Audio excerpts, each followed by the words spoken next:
Quem mandou foi o Marco Trindade. Ele diz assim: financiamento de terreno entra na dedução de imposto? Não sei se.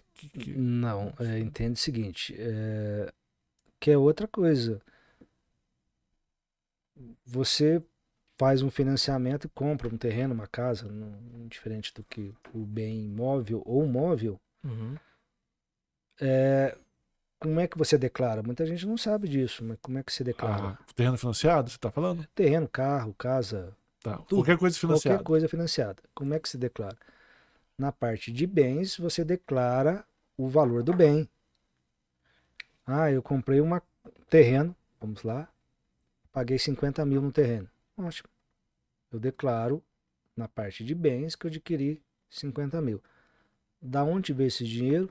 Aí eu vou na parte de dívida da declaração do imposto de renda e vou informar o financiamento.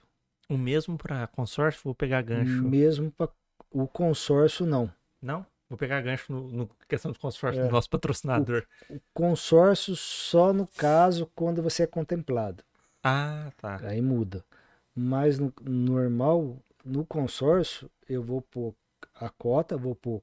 E tem o código específico que é consórcio não contemplado. Certo. Aí cada ano eu vou colocando as parcelas que eu paguei durante o ano inteiro e vai aumentando o valor do bem. Tudo no bens e direitos. Isso.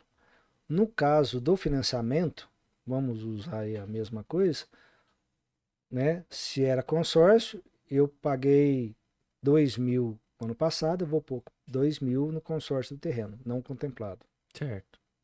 Tá? Porque eu não preciso pegar o terreno. O consórcio eu posso pegar a carta de crédito e comprar um carro. Sim. Ou pegar o dinheiro. Então, por isso que não é só parte de bens. No caso do financiamento, não. Eu vou pôr que eu comprei um terreno, tal, no valor de 50 mil. E tem uma dívida no valor, aí eu vou pegar o valor do financiamento, ele tem o valor. Se, por exemplo, principalmente o pessoal que faz a casa própria da Caixa Econômica Federal. Certo. Então, você vai pedir o extrato, a Caixa vai fornecer isso, vai informar qual o valor do bem, qual o valor que você pagou o ano passado e qual o valor que você ainda deve para a Caixa. Remanescente. Então, Entendi. no outro ano, a mesma coisa, vai abatendo. Só que na parte de bens eu tenho o valor da casa. Ou terreno, né? E depois na parte de dívidas. Dívida que eu vou ter o valor, né? Vamos por um terreno, 50 mil. Digamos que o financiamento é 70 mil. Uhum. Então eu vou declarar que devo 70. Aí esse 70, onde eu faço o cálculo de variação patrimonial, vai bater, porque você tem uma dívida de 70 e compra um bem de 50. Uhum. Salvador, nesse caso, por eu ter uma dívida com uma outra instituição, eu posso ter alguma isenção? No sentido que, em vez de eu pagar o imposto de renda, pelo fato de eu ter essa dívida, eu já teria uma forma de isenção ou não? Mas é aí que eu ia chegar nesse assunto. Entenda o seguinte. Porque, por exemplo, eu sei que se você paga plano de saúde, é uma dedução. Sim. Teria, vamos dizer assim, uma espécie de dedução em relação a isso? Não. O fato de eu dever 70 mil e ter comprado um bem de 50... Certo. A dívida e esse bem, eu não pago imposto, nem estou obrigado a declarar disso. Uhum. O fato de eu estar pagando porque eu não dívida. paguei 70, eu paguei, vamos lá, 3 mil reais. Sim. Paguei 3 mil no ano, estou obrigado a declarar? Não. Uhum. Mas você comprou um bem acima. Dos Eu 40. entendo que você está obrigado só pelo esse fato, porque depois você vai vender uma casa, um terreno, um bem, né, acima e vai estar obrigado a apurar ganho de capital, mesmo que não pague ganho de capital, mas vai estar obrigado. Eu entendo porque você teve uma variação patrimonial muito alta aí. Antes de entrar nessa parte de isenção que o senhor até comentou, como é que funciona? Normalmente você compra um bem de 50 mil, por exemplo, financiado, você vai pagar ao final 80 mil. Aí você vai lançando toda vez no bens e direitos, no dívidas. Você consegue atualizar o valor do bem de 50 para 80 depois? Não? Não. Então você pagou 50, você pagou 200 no bem, um bem que custou 50, mas como você financiou, você pagou 200, por exemplo. Exatamente. Você não consegue depois atualizar, fala assim, olha, na verdade o bem de 50 eu paguei 200, então estou atualizando no bem de É que direitos. o bem não vale os Não 80. O Não bem vale. vale os 50. Aham. Por isso que não é atualizado. Por isso que tem que ser feito assim.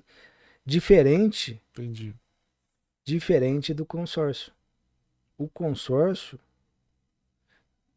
apesar de ter a despesa toda do consórcio, você vai aumentando o valor.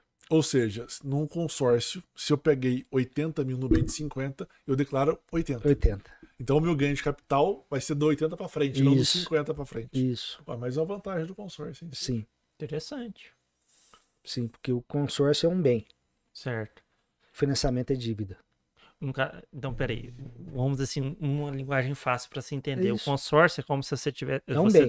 É um bem que você vai aumentando ano a ano o valor dele. Tanto que você vende o consórcio. Hã? O consórcio você vende, dívida não. Financiamento você não vende. Sim. Aí vai aumentando ano a ano. Vamos supor, paguei até 50 mil consórcio. E se eu vender ele por 100, eu apuro o ganho de capital na diferença. Isso. Ah, tá. Você tem um consórcio e vendeu para mim. Uhum. Um consórcio de 10 mil, vendeu para mim, eu comprei esse consórcio de 10 mil. Eu vou declarar na minha declaração 10 mil e você vai declarar na sua que vendeu um consórcio de 10 mil para mim. Certo. Se você vai vender um financiamento, Seria a transferência do financiamento? você tem que pagar a financeira e eu fazer um novo pago o financiamento. dinheiro ou faço um outro financiamento. Entendi. É dívida. Por isso que é diferente.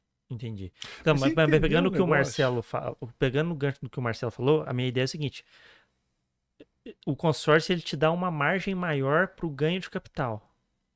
Teoricamente, sim. Menor, né? Não, maior, Maior. porque você vai aumentando. Maior. Não, na verdade, o ganho de capital é quando você ganha acima do valor do bem. Isso. O financiamento, ele paralisa o valor do bem. Sim. O consórcio, ele vai aumentando o valor. Então, quando você vender um bem de 80 mil por 90, Você paga você menos só paga imposto. nos 10 mil. Isso que eu queria dizer. No financiamento, o bem ainda continua bloqueado nos 50. Isso. E aí, quando você for vender por 90, você vai vai pagar o pagar ganho de sobre capital os- sobre 40 Isso. Não sobre 10. e não sobre 10. Sim, então no caso o consórcio tem essa vantagem. Tem essa Sim. vantagem. Sim, Você é consegue. isso que eu queria dizer. O valor do consórcio acompanha o valor do bem, digamos assim. Sim, Do valor que você pagou, na verdade, né? Não, mas na realidade, o que Entendi. acontece? O consórcio, você está pagando o valor do novo bem. É. Vou dar um exemplo. O financiamento você tá pagando juros, né? Sim, mas do consórcio não contemplado. Eu tenho um consórcio de moto onde fui contemplado com a moto. Então, na minha declaração não é mais consórcio, é uma moto. é uma moto. Aí bloqueia também o valor ali. Aí bloqueei o valor ali também, No valor da aquisição da moto. da moto. Acho que entendi agora. Deu um delay aqui, mas tudo bem. Pelo teu silêncio, eu duvido. Por isso assim, que eu ainda falei, Ciro, acho que entendi. Diz assim, Vamos não supor, explica. Aí o Ciro, Ele não, estava vou passar pagando pra um frente. consórcio de 10 mil. E foi contemplado com a moto de 10.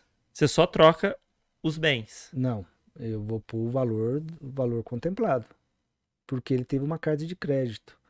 Então, por exemplo, no meu caso, a Aham. moto custa 35, por exemplo, e eu tava 10. Certo. Eu vou pôr um bem de 35, vou pôr um rendimento isento e não tributado dos 25, Certo. porque foi contemplado. Certo. Então eu passo a ter uma moto, um valor de 35, e uma dívida agora o restante do consórcio que eu tenho que pagar. Ah, tá. Agora eu entendi.